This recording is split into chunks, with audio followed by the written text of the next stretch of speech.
Alright guys, welcome to the channel where I try to entertain and hopefully instruct, but mostly entertain, let's be honest. So in today's video, I'm going to be talking about something very important to any car, and that is a decent exhaust.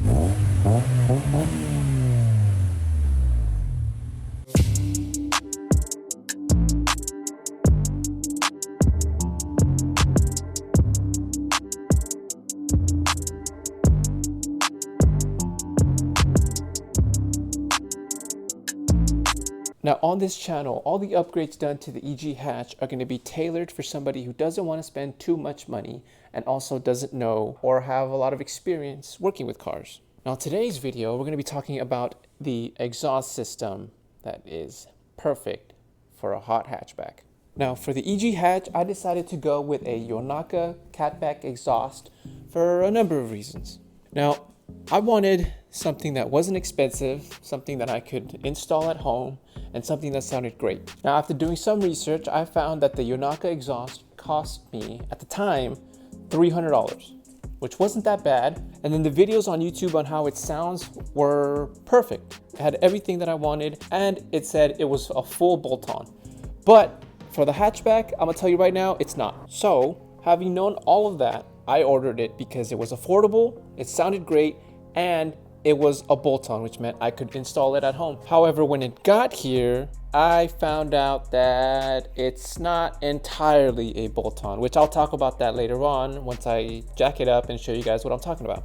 The price aside and installation aside, the other reason that I wanted an exhaust system is because of the sound. Now, the Civics typically do not have the most decent reputation when it comes to what the exhaust sounds like. I'm sure we've all heard what those Civics sound like, you know, just blasting through your street at all hours of the day, just revving the crap out of their engines, and their exhausts do not sound good. It's a high-pitched, annoying sound, and I did not want that from my Civic. So I decided to get a new exhaust. And the Yonaka exhaust seemed to provide everything that I needed. Based on all the other YouTube videos, the sound was perfect, the price was perfect, and I just couldn't wait anymore, so I decided to order it. So I'm going to show you guys exactly what it sounds like, and I'm going to start by what it sounds like in here. Now the car hasn't warmed up yet, so it might be a little loud.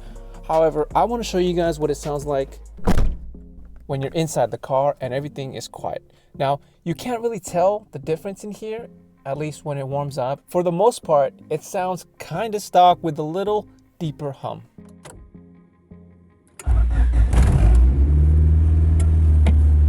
So not too bad, you know, I can still talk. It's my car is naturally a little loud to begin with anyway. Everything makes a lot of noise. Parts are just loose everywhere. It doesn't matter. So as you can hear, it doesn't sound too bad. I can still talk pretty normal. However, it is revving kind of high. So this is what it sounds like inside the car. Now let's go take a look at the back and let's see what it sounds like when you're out of the car. Now already it sounds deeper.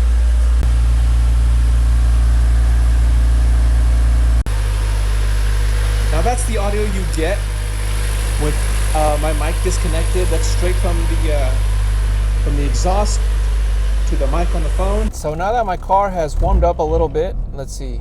Yeah, I still have an idle problem. And also my car is naturally loud. The radio is loose.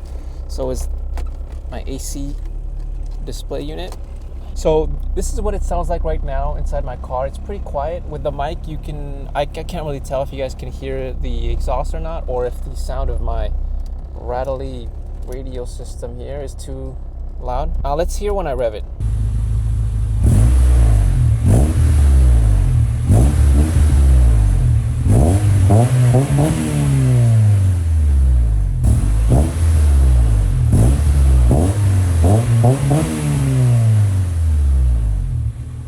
So my mic just decided to break, and that's just water. I was trying to clean it up and make it look nice. Plus it's also still early in the morning, so it's pretty cold out. So you've heard what it sounds like inside the car. This is what it sounds like my engine, the normal sound from outside of it right here. Now I want to show you guys exactly what it sounds like when you come around the side when it's all warmed up. So this is what you can expect. Now there's no mic, this is just a natural sound. No one's inside revving it. Now it's pretty low rumble. You can hardly tell. Now that was pretty crucial to me when I decided that I wanted a new exhaust system. I didn't want a loud, obnoxious sound that bothered me every time I turned the car on in the morning. However, I also didn't want something that, you know, was essentially the stock exhaust that I had. And this, let me tell you, is the perfect balance of the two because it's quiet on the inside and the outside until you want to give it a little rev.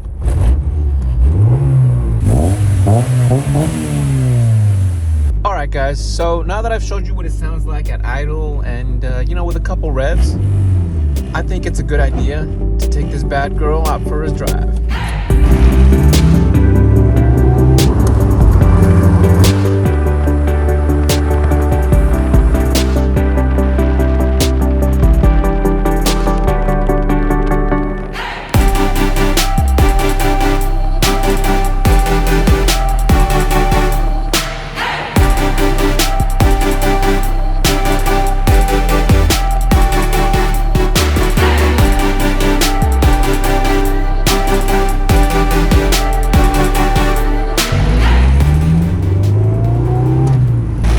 Loud in here.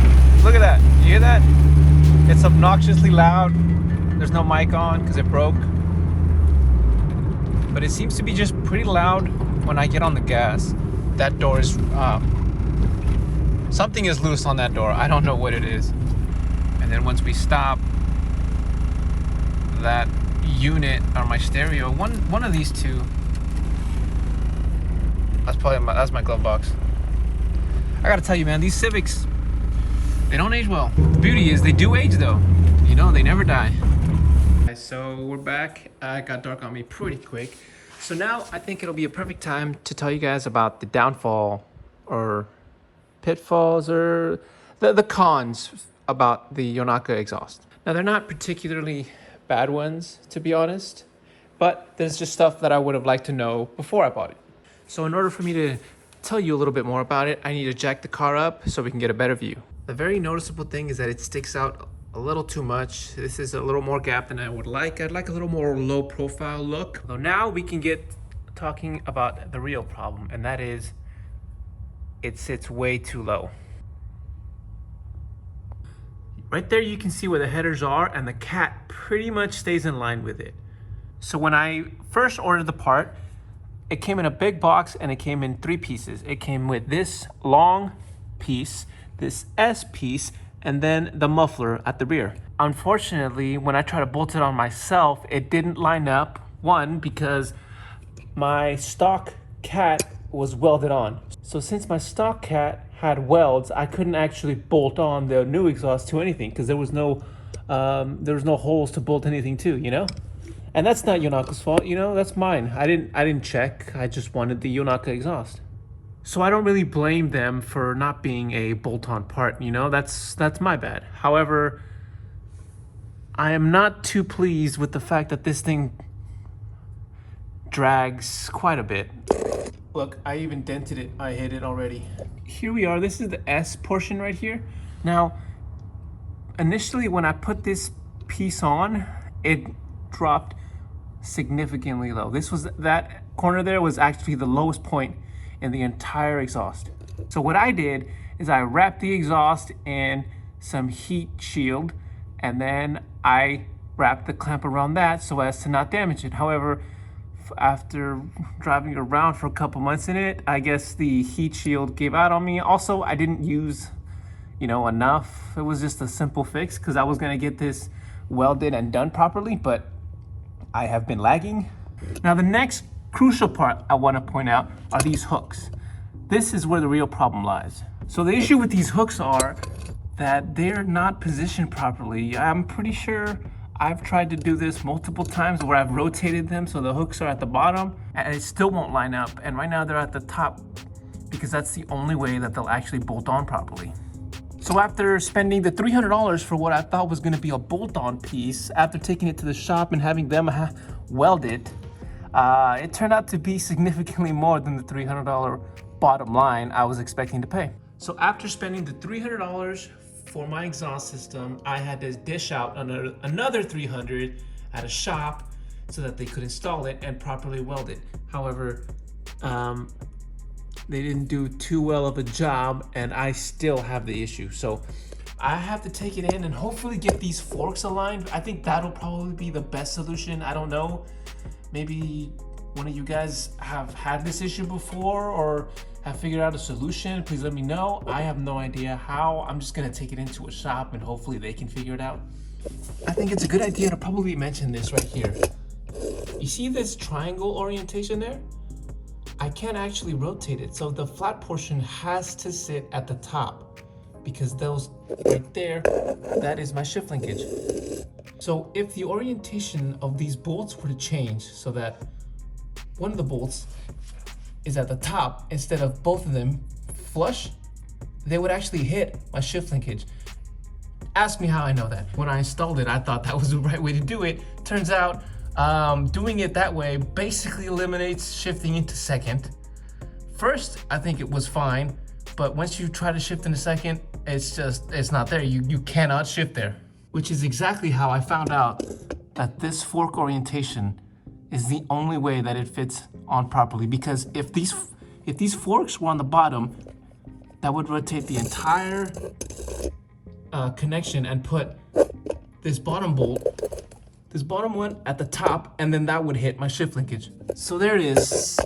That is all the stuff I learned from trying to install this myself and failing, and then having a shop do it. And oddly enough, they also failed because it still sits way too low. I think I'm gonna have to do some research on this. Maybe if you guys know an answer or have had this same problem, you guys might be able to help. But for now, I'm gonna have to keep driving it around like this. So there we have it, guys. That's everything that I think I would have loved to know before I bought the exhaust. It's actually quite dirty. Mako paint job people really didn't cover this up. I really should have waited to install it before I took it. And I do want to say, I think this is 2.5 piping with a bigger exhaust tip, and it looks great and sounds even better. It's great. I love it. I would gladly buy it again. I just wish I would have known this, but this is what happens sometimes when you buy aftermarket parts. It does stick out a little bit. You can see this is the side profile here. Not the most subtle look. Also, it drops quite a bit, which makes lowering this car even lower not a good idea. So even after all that, I would still buy this again because the sound is just, it's perfect. It's perfect. Even for a stock single cam, that sound is amazing. Yeah, the hood still hasn't come in. So that's gonna be it for this video, guys. I hope you guys enjoyed and found it somewhat informational. Yeah, good speed and take care, guys.